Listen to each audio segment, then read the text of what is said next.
Menko Marinvest Pak Luhut yang kami hormati Bapak Menteri Kesehatan, Bapak Ibu, teman-teman media cetak dan elektronik. Pertama dapat kami laporkan bahwa evaluasi PPKM luar Jawa Bali yang baru saja dilaporkan kepada Bapak Presiden, yang pertama tadi disampaikan bahwa indikator kita sudah baik, yaitu per 1 juta penduduk ada 4,6 kasus secara nasional, dan juga dari data dari Niki Recovery Index, Indonesia terbaik di antara ASEAN, Indonesia nomor 54, dan negara ASEAN lain misalnya Singapura di 70, Malaysia 102, dan Thailand di 109. Kalau kita lihat dari pulau per pulau, di Sumatera recovery rate-nya 95,55%, kemudian fatality rate-nya di 3,56, dan per tanggal 9 kemarin sudah turun 94%. Nusa Tenggara recovery rate-nya adalah 96,99%, fatality rate-nya di 2,34, dan sejak tanggal 9 kemarin, 9 Agustus, turun 95%. Kalimantan recovery rate-nya 95,9%, fatality rate-nya 3,16%, penurunannya 93,18%. Sulawesi recovery rate-nya di 96,05%, fatality rate-nya di 2,63%, dan sudah turun 90,90%. Kemudian di Maluku Papua recovery rate-nya 95,75%, fatality rate-nya di 1,75%, dan penurunan 88,86%. Kemudian asesmen terjadi perbaikan secara minggu per minggu dari 27 provinsi di luar Jawa Bali, tidak ada di level 4, sudah tidak ada lagi, 3 provinsi di level 3, 22 provinsi di level 2, serta 2 provinsi di level 1, yaitu Kepri dan NTB. Khusus untuk transmisi komunitas dari 27 provinsi, 3 provinsi di level tingkat 2, sedangkan 24 provinsi di level tingkat 1, dan minggu ini terjadi penurunan di 2 provinsi, yaitu Bangka Belitung dan NTB. Selanjutnya, dari asesmen mingguan di kabupaten kota di luar Jawa Bali, dari 386 kabupaten kota, 1 kabupaten kota masih di level 4, dan 38 kabupaten kota di level 3, dan terdapat 278 kabupaten kota di level 2 dan 69 kabupaten kota di level 1. Dari assessment yang masih naik hanya 1 kota, yaitu kota Sabang, karena data mengenai jumlah kematian yang masih ada peningkatan. Kemudian kalau kita lihat di level 1 juga terus meningkat dari 52 kabupaten kota menjadi 69 kabupaten kota. Kemudian di 6 kabupaten kota yang menerapkan PPKM level 4 di luar Jawa Bali, dibandingkan periode minggu lalu di 5 Oktober, terdapat 2 kabupaten yang turun levelnya atau mengalami perbaikan, yaitu di Kota Padang dan Banjarmasin. Kemudian positivity rate juga 5 kabupaten turun di Pidi, Bangka, Kota Padang, Bulungan, dan Tarakan. Kemudian target pemeriksaan tercapai di kabupaten kota.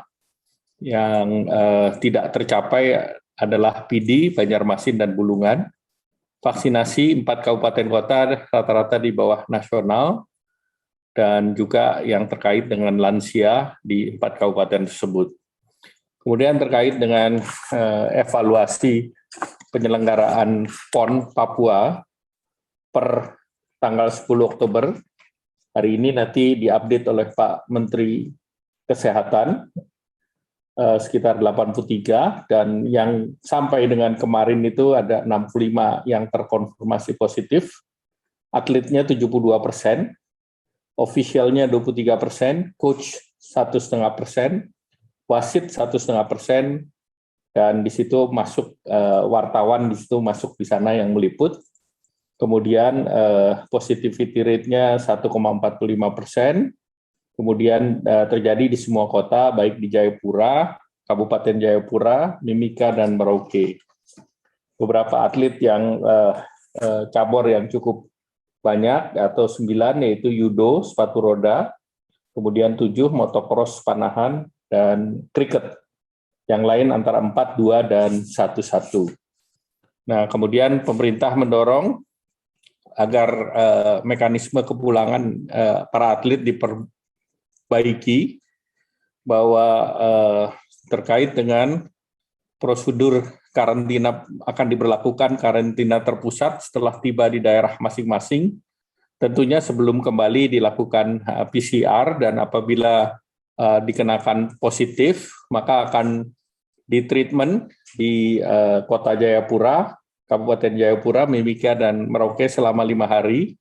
Oleh karena itu, Dinkes maupun isoter yang ada akan terus dipersiapkan sampai dengan H+5.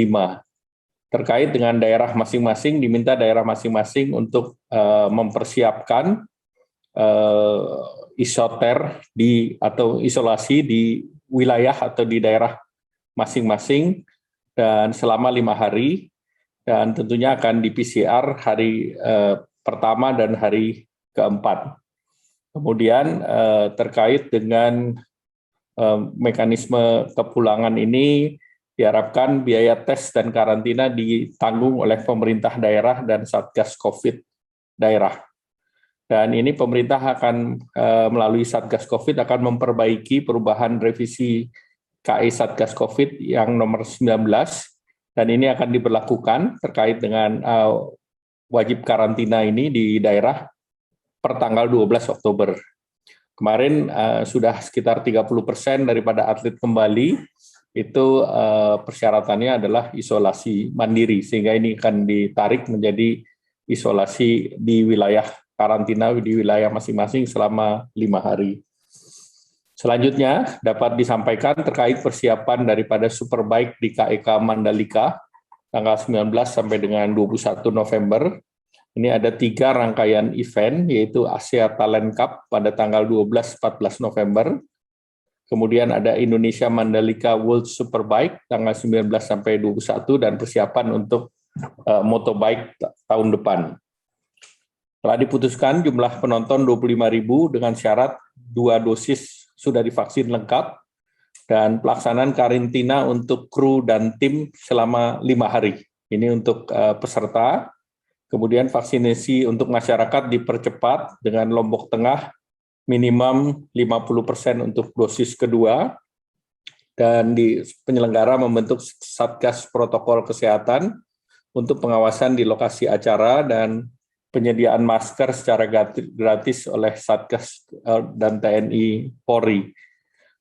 Pak Mendagri akan mengeluarkan Inmendagri terkait dengan pengaturan penyelenggaraan Superbike terkait dengan detail teknis.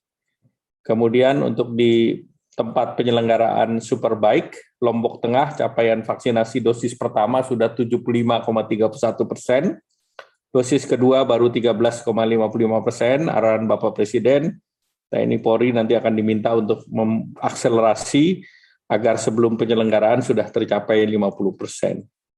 Kemudian ditargetkan minimal 70% dosis pertama di seluruh kabupaten di Pulau Lombok. Kemudian terkait dengan level assessment di NTB sudah secara provinsi berada di level 1, sedangkan di 5 kabupaten kota di Pulau Lombok, 3 kabupaten kota di level 2, dan 2 kabupaten di level 1. Selanjutnya terkait dengan perkembangan program pemulihan ekonomi, ini sampai dengan 8 Oktober itu sudah 55,9% atau 416,8 triliun. Di klaster kesehatan sudah 49,7% atau 106,87 triliun. Klaster perlindungan sosial ada 121,5 triliun atau 65,1%. Kemudian program prioritas 55,7% atau 65,69 triliun. Dukungan UMKM sebesar 62,04 triliun atau 38%. Klaster insentif usaha ada 95,8%. Sedangkan klaster kesehatan ada 106,87 triliun, antara lain untuk diagnostik 63,2% atau 2,96 triliun. Terkait dengan perlindungan sosial, ini sudah realisasi 121,5, program PKH sudah 73,4% atau 20,79 triliun, kartu sembako sudah 58,6% atau 29,26 triliun, BLT desa 56,2% atau 16,2 triliun, dan bantuan subsidi upah 75,6 atau 6,65 triliun. Nah, kemudian Bapak Presiden tentu meminta agar atlet-atlet yang pulang untuk terus dimonitor agar bisa dijaga kontak tracing-nya dan dimonitor sampai dengan tentunya H+5. Dan ini sekali lagi ditegaskan, dan ini menjadi tanggung jawab pemerintah daerah untuk menyediakan karantina bagi atlet-atlet yang kembali dari PON tersebut. Terkait dengan kesiapan Kepri untuk membuka terhadap turis, ini sudah dipersiapkan, tadi mekanismenya sudah disampaikan oleh Pak Menko Marinvest dan berlaku sama, baik terhadap negara-negara yang bisa masuk, maupun terkait dengan persyaratan-persyaratan, termasuk persyaratan-persyaratan asuransi, dan sesuai arahan Bapak Presiden diminta agar disiapkan isolasi terpusat. Jadi selain rumah sakit, disiapkan isolasi terpusat, sehingga tentunya ini kesiapan untuk membuka daerah ini betul-betul menjadi percobaan yang nantinya bisa direplikasi di daerah lain sesuai dengan waktunya, dan rencananya diberlakukan pada tanggal 14 dan nanti akan dibuatkan surat edaran tersendiri. Demikian, terima kasih. Kami kembalikan Pak Menko Marinvest. Wassalamualaikum warahmatullahi wabarakatuh. Tadi mengapa 5 hari sudah dijawab oleh Pak Menko Marinvest. Yang kedua, terkait dengan penyelenggaraan PON, kita lihat dari jumlah kasus 83 itu dari 10.000 atlet. Jadi dari segi prosentasi relatif baik. Kemudian dari segi daerah, itu di 4 daerah itu seluruhnya sudah level 2. Jadi efek kepada publiknya juga tidak terjadi kenaikan yang signifikan, terutama data yang 7-day moving average. Jadi seluruhnya masih terkendali, namun ada perbaikan untuk kegiatan berikutnya. Memang kalau atlet di Papua, satu kamar itu diisi 4-6 orang, karena tentunya karena keterbatasan fasilitas. Namun atlet itu setiap hari di swab, sehingga pada saat ada yang positif itu terus ditarik, dan tentunya kita ke depan bahwa mereka yang positif ditahan di Papua 5 hari di karantina, sedangkan yang pulang di karantina di daerah masing-masing. Kemudian tadi terkait dengan Mandalika, memang ada 1.200 kru untuk Mandalika, di mana mereka akan charter pesawat. Nah, kita ada alternatif, mereka charter pesawat landing di Bali atau langsung di Praia. Ini sedang dievaluasi. Kemudian krunya seluruhnya harus di swab test, dan berdasarkan pengalaman di PON, bahwa mereka begitu masuk akan karantina 5 hari. Kemudian setiap 5 hari akan di PCR test. Setiap hari akan ada swab antigen. Dan tadi arahan Bapak Presiden, swab-nya itu ditingkatkan yang isotermal, yang lebih baik dengan akurasi 95%. Mungkin itu saja yang ingin saya sampaikan. Tambahan lagi tadi yang terkait dengan Liga 2 yang diselenggarakan di luar Jawa Bali.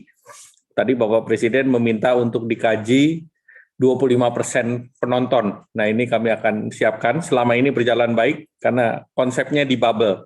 Para pemain di bubble, demikian pula para kru, para official. Demikian, terima kasih.